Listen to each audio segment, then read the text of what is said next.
Лесные и техногенные пожары, паводки, гололед, обрушение тонкого льда под машинами – все это чрезвычайные ситуации, с которыми может столкнуться человек. Ликвидацией таких ситуаций занимается ряд ведомств. Для того, чтобы специалисты различных взаимосвязанных подразделений всегда были в форме, в Якутии ежегодно проводят учебно-практические сборы.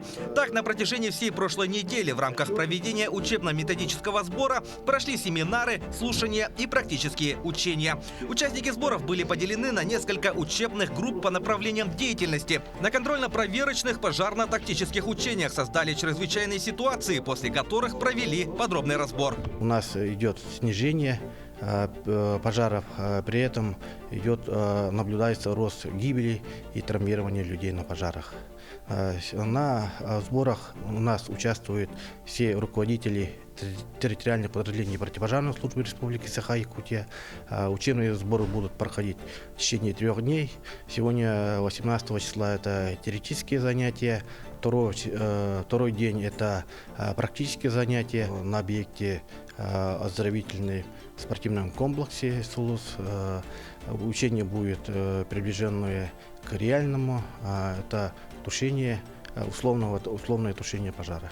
На сборы приехали представители 35 территориальных подразделений. Специалисты выступили с докладами об организации боевой, служебной и физической подготовки личного состава, об оперативной обстановке с пожарами и их последствиями, об устранении недостатков по результатам проверки оперативно-служебной деятельности. Организации мероприятий по профилактике уделяется особое внимание. Службы работают с населением разных возрастных категорий, начиная с детей.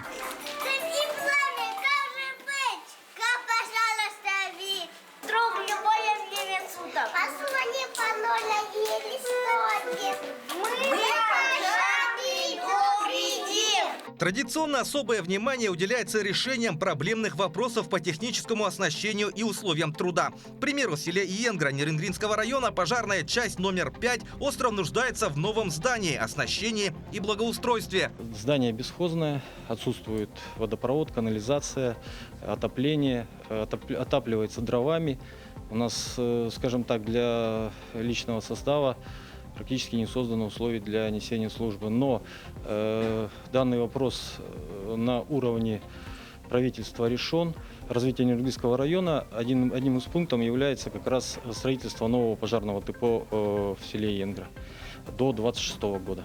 В суровых условиях Якутии подразделение противопожарной службы номер 33 Тампонского района вышло на вызов о пожаре. Загорелся частный магазин. Приехав на место происшествия, пожарная группа сразу же принялась тушить вспыхнувшее пламя, охватившее здание. В течение нескольких часов пожар был потушен, а сами специалисты за время тушения покрылись толстым слоем льда, который был образован брызгами от пожарных рукавов.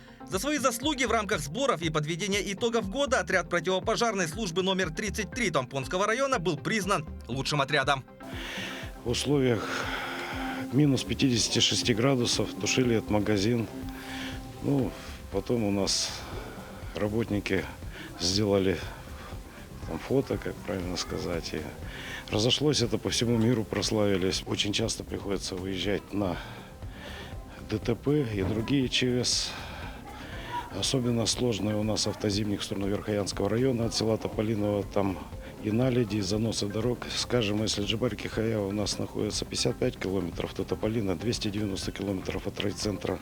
Продолжая учебно-методические сборы в новом физкультурно-оздоровительном комплексе «Сулус», пожарные прошли контрольно-проверочное пожарно-тактическое учение.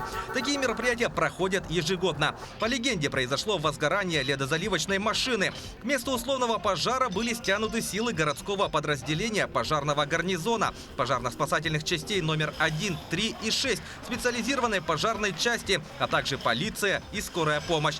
Так, с 3-й пожарной части были задействованы 12 человек личного состава.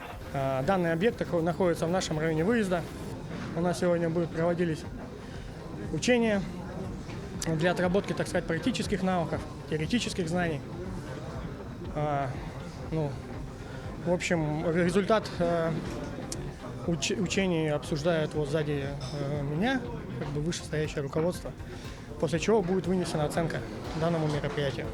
По регламенту было выполнено боевое развертывание для поиска и спасения пострадавшего, а также одновременного тушения пожара. Всего несколько минут хватило личному составу Якутского пожарно-спасательного гарнизона и другим специализированным службам, чтобы прибыть в зону чрезвычайной ситуации. Одна из групп раскатала пожарные рукава, пробиваясь к условному возгоранию. Вторая группа осматривала каждое помещение, в итоге найдя пострадавшего. По словам Григория Колдакова, все действия были выполнены в полном объеме. Все поставленные цели и задачи были достигнуты. Эти учения являются оценкой деятельности подсистемы и пожарных подразделений по итогам года, по итогам тренировок, по итогам занятий высшей степенью. Так как это объект новый, мы отработали все действия по эвакуации властителей, персоналов и тушению пожара. Учебно-методические сборы проходят ежегодно и служат подведением итогов. Пожарно-технические учения, как правило, могут проходить несколько раз в год и проводятся в нововведенных объектах. В ходе последних учений было отработано взаимодействие всех экстренных служб. Руководством Главного управления МЧС по республике Саха-Якутия была дана положительная оценка. Действия отрабатывались личным составом Якутского пожарно-спасательного гарнизона. Всего привлекалось 11 единиц техники, более 50 человек личного состава.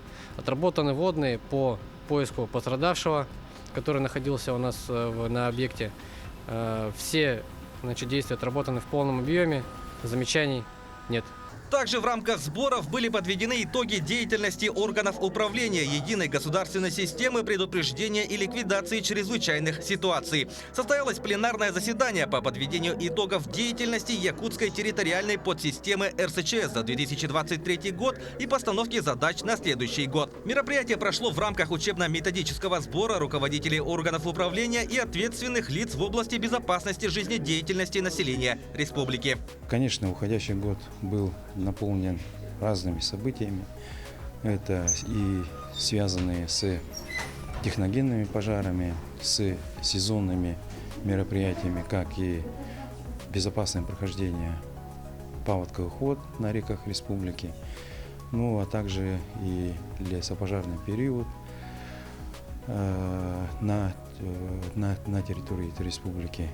Масштабная работа всеми звеньями была проведена по борьбе с природными пожарами, безопасному прохождению паводка, спасению людей и восстановлению объектов. Ущерб от лесных пожаров 2023 года по предварительным данным составил порядка 800 миллионов рублей, что, по словам замминистра экологии республики, в разы меньше, чем ущерб, нанесенный в 2021 году. Свыше 1300 тысяч пожарно-спасательных подразделений выехали на тушение пожаров, а в целях предупреждения гибели людей на водных объектах подразделениями Государственной инспекции по маломерным судам республики было проведено около 4000 патрулирований, в результате которых было выявлено более 400 административных правонарушений. От весенних и летне-осенних паводков пострадали 20 населенных пунктов в 9 районах республики. С начала года силами Якутской территориальной подсистемы РСЧС ликвидировано 3 чрезвычайных ситуации. Бойцы отреагировали на вызовы более 1738 раз. При этом было спасено 255 человеческих жизней. Если оценивать 2023 год, то горимость была на порядок выше, чем в 2022 году, который у нас ознаменовался лучшими показателями за последние как минимум 5 лет. Но считаю, что 2023 год мы достойно прошли, основные задачи были выполнены. Несмотря на то, что количество лесных пожаров было в 1,5 раза больше, чем в 2022 году, основная задача в том, что огонь не перешел на территории населенных пунктов, считаю большой заслугой всем ведомствам. В торжественной части программы сборов были вручены награды отличившимся сотрудникам МЧС России, Государственной противопожарной службы, Службы спасения республики и руководителям министерств. Павел Гарин, начальник Главного управления МЧС России по республике, отметил, что все задачи, поставленные перед Якутской территориальной подсистемой РСЧС, полностью выполнены. Благодаря и слаженным действиям, взаимодействию с органами управления всех уровней Якутской территориальной подсистемы произошло снижение количества чрезвычайных ситуаций на 40%. Мы добились снижения показателей по количеству пожаров на территории наших республики по техногенным пожарам. Также добились снижения гибели на водных объектах. Для защиты населенных пунктов от чрезвычайной ситуации техногенного и природного характера на территории республики создано 153 подразделения противопожарной службы, 47 пожарных частей, 106 малочисленных пожарных пунктов. Общая численность кадрового обеспечения республики составляет 2716 человек. Ежедневно на дежурстве, которое организовано в круглосуточном режиме, находится 491 человек личного состава. Спасая жизни от угроз, они рискуют своими жизнями. Благодаря им якутяне могут быть уверены в своей безопасности.